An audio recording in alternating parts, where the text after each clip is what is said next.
One of the greatest books ever written by man, besides the Bible, was The Longships by Franz G. Bengtson. It follows the story of a man called Orm the Red, who was the youngest of 7 children. He was a hypochondriac. He was overly mothered, but accidentally ended up becoming one of the richest Vikings to ever live. And it's an absolute rip-roarer of a tale. I may do a couple of videos where I just draw it out for you, because it's a damn shame that not enough people have heard of this book, let alone read it. Anyway, in this book, King Harold Bluetooth's Christmas feast at Yelling, they have a discussion. Should a man have little to no hair, or should he grow it long? And there's a tale from a priest, and there's a tale from a man who survived a battle with the Jomsvikings.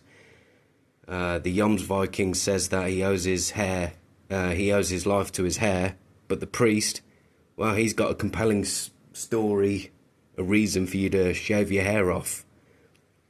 And his story is the story of King David's son, Absalom. Now, if you don't know, this is a pretty sad story.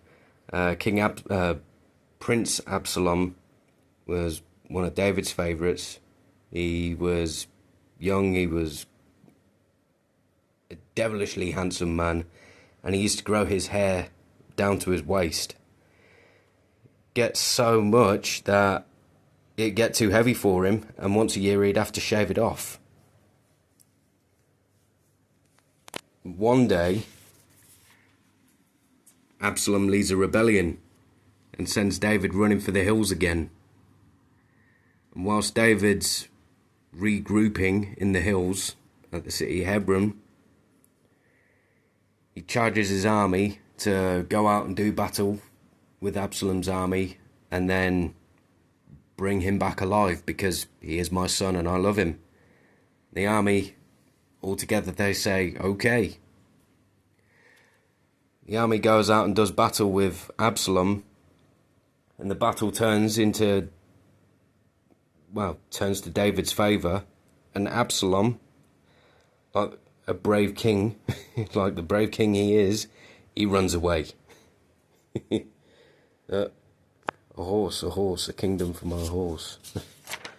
Unfortunately for Absalom, he gets caught in a tree with his hair, and he's just left there dangling. He can't touch the ground, he's absolutely stuck.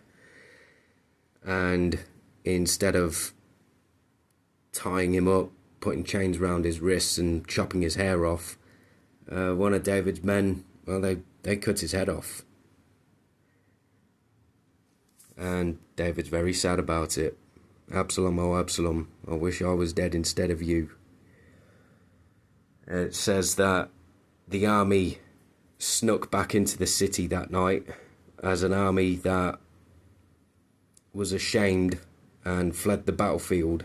You know, they covered their faces and they couldn't bear to look at the king. But David had to rally his men, encourage them, thank them for their service, and David was once again king, and I think until his death. Yeah, he wasn't chased out of town again. He was king for the rest of his life. And that, gentlemen, is why you should chop your hair off.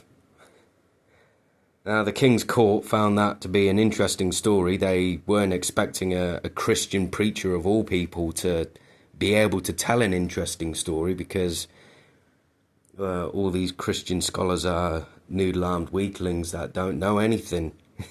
But, well, they can tell good stories, and in Viking society, if you could tell a good story, you were in. But there was one guy who just survived the battle with the Jomsvikings that says, well, I owe my life today, thanks to my hair. And that, boys, will be the subject of my next artistic venture. These drawings are, well, let's just say if I was 4 years old, my mum would be posting these on the fridge. Yeah, I never stopped. I never really drew again after the age of 4. So this is about as good as it gets. I hope you enjoy it, and stick around for part 2 of the story, why you should, as a man, grow your hair out. Thank you very much. God bless.